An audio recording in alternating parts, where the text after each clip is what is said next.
Okay, you got that? Just let you all just look at that. Now we're going to go to this excerpt, this guy, and this is other books too, but I got this one quick. The Spartans used the Greek letter lambda displayed on their shields as identification for their people. Lambda, L, was used as the Spartans to represent Lacedaemon, the home state of their people. So that's why I told you to be aware of these pictures. Look at the L, representing Lacedaemon, their founder and ancient leader of the Spartans, named after his wife, Sparta. You see? That's what the L represents. See the L right there? Lacedaemon, which is brothers, Spartans, brothers to the Jews, sons of Abraham.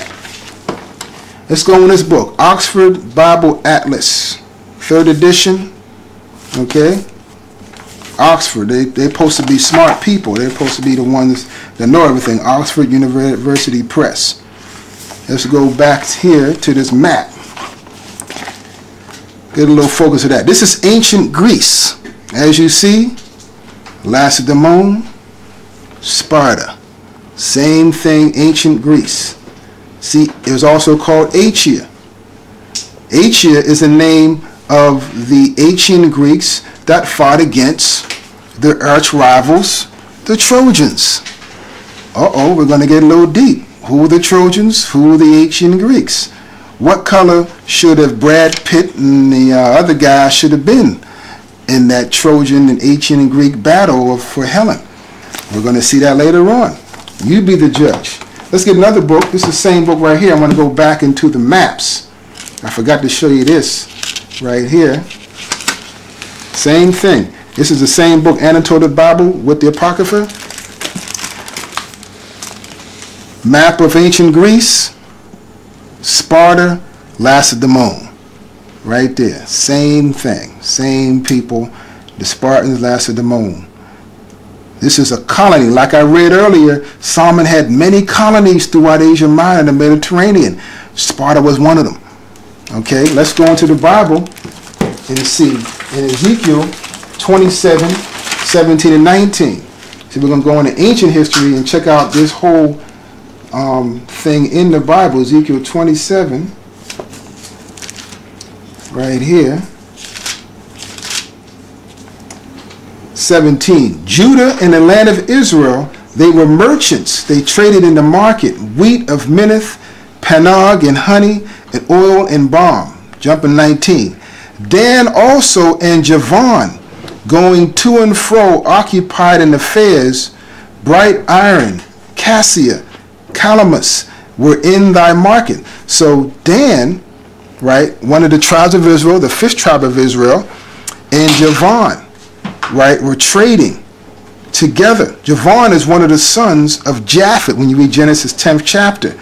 So they were in Europe at this time, and Dan was trading with them because Solomon had sent a contingent of Israelites with Dan running the show, and they colonized that land. Let's see where Javan is in the records. Okay, this is going back to the record book. Javan, where is it at? Area of ancient Greece. Dan was coming from this land of Israel and had a colony in the land of Javan. Javan meaning one of the sons of Japhet who dwelt up in Europe. Okay, and these were brown-skinned people. The ancient people of this land were the Mysians and the Minoans. And if you look at this page here, this is another book I got right here. So I'm trying to give it to y'all. This is a page from a book called The Cultural Library, Volume 7, Great Events in World History by Edmund A. Brown, 1959-1960. By 2000 BC, a vigorous seafaring people had established themselves on Crete. There, between 2,000 and 14,000, what we're reading about with the other people was like 1,200, because Israel didn't get out of captivity out of Egypt till 1,200 BC. So this is before Israel was even out of captivity We were in captivity in Egypt during this time.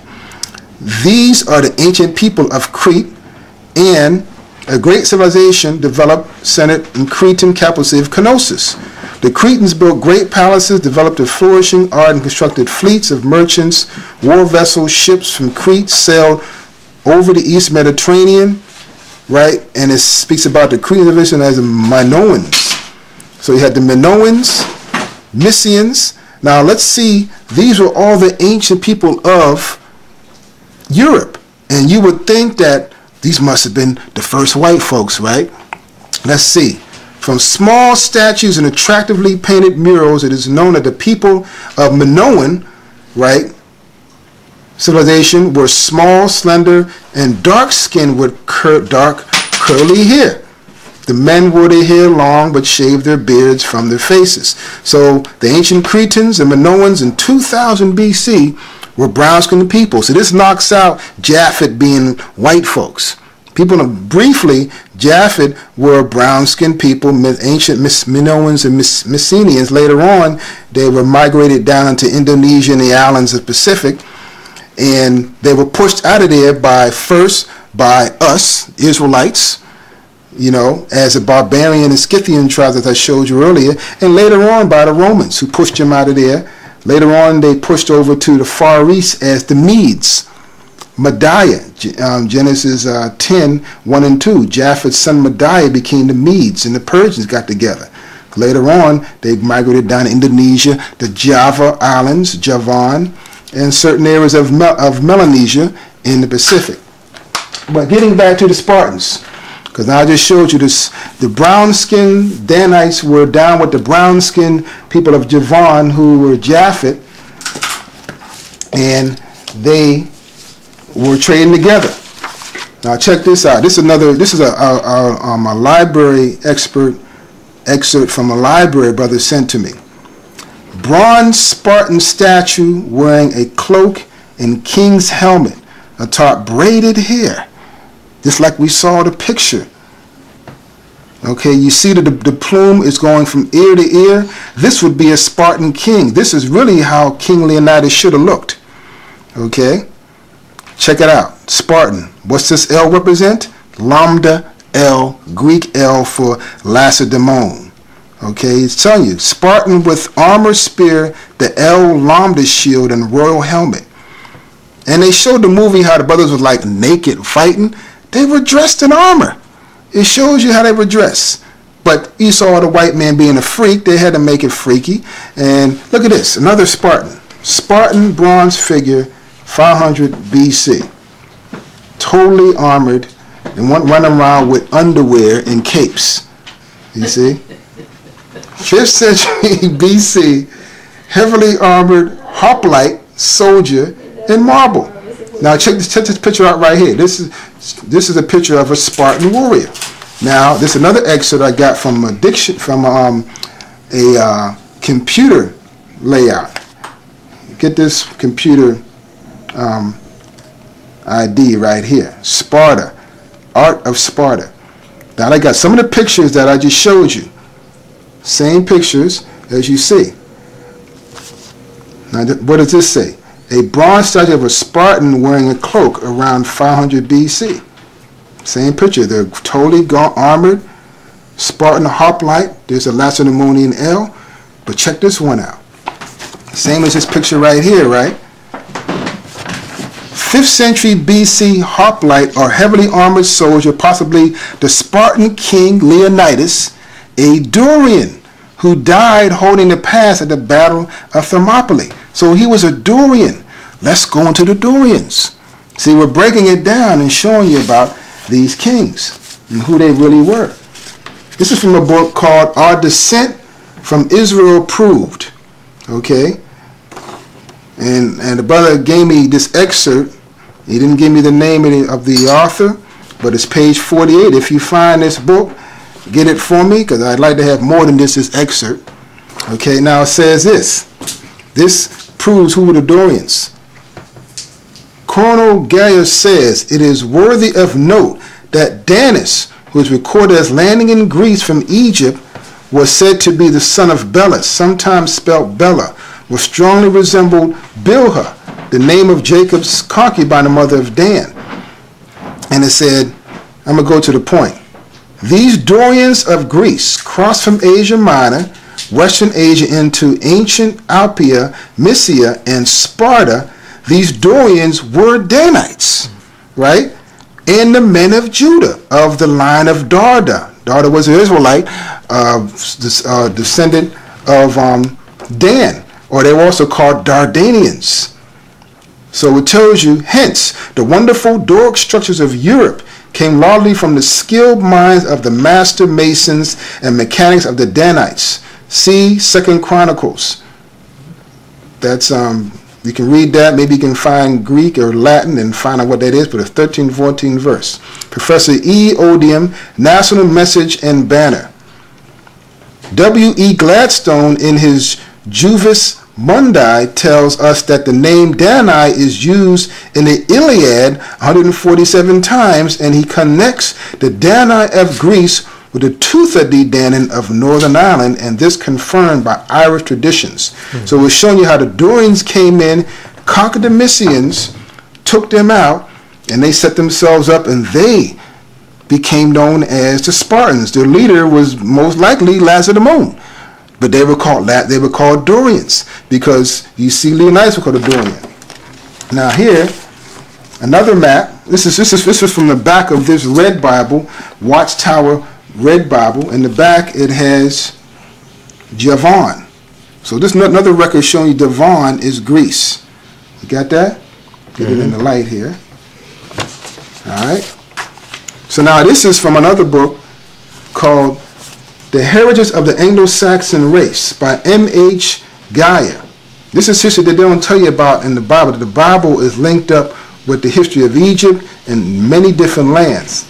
It says by 1296 BC, Dan had a large shipping trade and started conquering and colonizing territory outside Palestine. The book of Joshua, 47 chapter, 19 chapter, 47 verse. The inheritance that fell to this tribe from Ashkelon to Joppa was far too small to satisfy these men of turbulent adventurous spirit. With a short time, therefore, 600 of them with their families marched off towards and conquered Lashim and Laish, right, following their tribal custom, renamed respectively Dan and Manhandan, after the name of Dan their father. I'm going to jump to the point. The Dan colonists of Laish, Israelites, became the Danites of the north, known to names of Dan, Dardan, and the Danes. So it shows you these names, Israelites, that went up in there and became the Dardanians. We just read Darda coming out of that history. The great Danes of Europe, the Danish. The rest of the tribe renamed south. The south remained south because Dan broke into two groups. One group went over here to Javan, what we read in the Bible. One group stayed in Israel, right, and later went up north and became known as Dan and Danann. Then it says the northern tribes later on did not long remain content with their new territory, right? They later on, now this is the same guy, another one, W.E. Gladstone says the siege of Troy was undertaken by the Dani or Dan settlers in Greece. Siege of Troy. So the ancients, Greeks, in the Trojan Wars were what? Danite settlers in Greece against the Dardanii, and that these two peoples were originally one. So these were two Danite families fighting each other right here. The Trojans and the ancient Greeks were two Danites fighting each other. This is back in like the 1200s. Later on, their descendants became the Spartans. That's what I'm showing you. Dislodged from the plains of Troy by the Danite forces of Greece, the Dardanians went to Byzantium. So I'm just showing you the history of how Dan became the ancestors of the Trojans, of the ancient Greeks who fought them, Helen, Achilles. Now let's go, I'm talking now, let's go into the record. Homer, the Iliad. We just mentioned, Dani is mentioned 147 times in the Iliad. Let's go in the Iliad in the glossary and look that up. Actually, you want to look up this name right here. I'm going to link it all back. Okay? Lacedaemon is in the Iliad. City, kingdom of Menelaus in the southern Peloponnese. I'll look up the word Menelaus. So Lacedaemon is in the Trojan stories of the Iliad. Lacedaemon, as we know, is an ancient name of, or name also of Sparta, which was the leader of the Dorians that came and conquered Greece from the Japhet Mysians and the Javan, who are of Japhet. Let's go look at Menelaus. Okay, Menelaus, Achaean. We just read the nation name of Greece was, one of the names of Greece was called Achaea, son of Atreus, king of Lacedaemon, brother of Agamemnon, husband of Helen. So here, Helen of Troy, Agamemnon were all Lacedaemonians coming out of that line. Okay? So now we're going over here to look up this word. Let's go to the Achaeans. The Achaeans, Greeks and their allies against Troy. So now let's look up the Trojans. All in the same book. Through the Trojans. People of Troy, the allies of Troy, arrayed against the Achaeans. Tros, ancestral king of Troy, son of Ethronimus, father of Ilus. So Ilus goes back to this brother who they named the Iliad after. Troy comes from Tros, an ancient ancestral king of Troy who founded that land, and he was an Israelite, a Danite, because they were both Danite families. Achaeans and Trojans were the same people, Dan, fighting each other, southern Danites, northern Danites. Troy, capital of Trod, city of Tros, and the Trojans, alternately named called Ilium, or Iliad, or Ilus. And this was an ancient brother, Etronius, who came out of the line of Tros. So it was Tros named Troy. Troy came out of, Lacedaemon. He had a son called Erythonius. Let's look up Erythonius. Kind of hard to pronounce it, but we're going to look it up. This is black history you'll be learning here. Okay? Let's look this up. Erythonius. Okay. Should have had it marked, but we got to find it. How do we spell that? E-R. Should be over here. Here we go. Erythonius. Right? This is in the Trojan stories of the Iliad. Son of Dardanus, father of Tros, forebearer of the kings of Troy. Remember those names. Dardanus, Tros, Troy. Look up Dardanus. Let's go into it. Okay? Dardanus. Right? Son of Zeus, father of Etronius, forebearer of the Priam and the kings of Troy. Priam was the father of Hector, who fought Achilles. He was a Dardanius. Now, Dardanians, people descended from Dardanus. Dardanus. Okay? So they were called Dardanians. Now you have, we just read in the history here about Dan coming out of, no, here we go, right here. About, look at this. These Dorians were Danites and men of Judah of the line of Darda. See? Or Danans of Argos. The Danans, the Dani. Okay?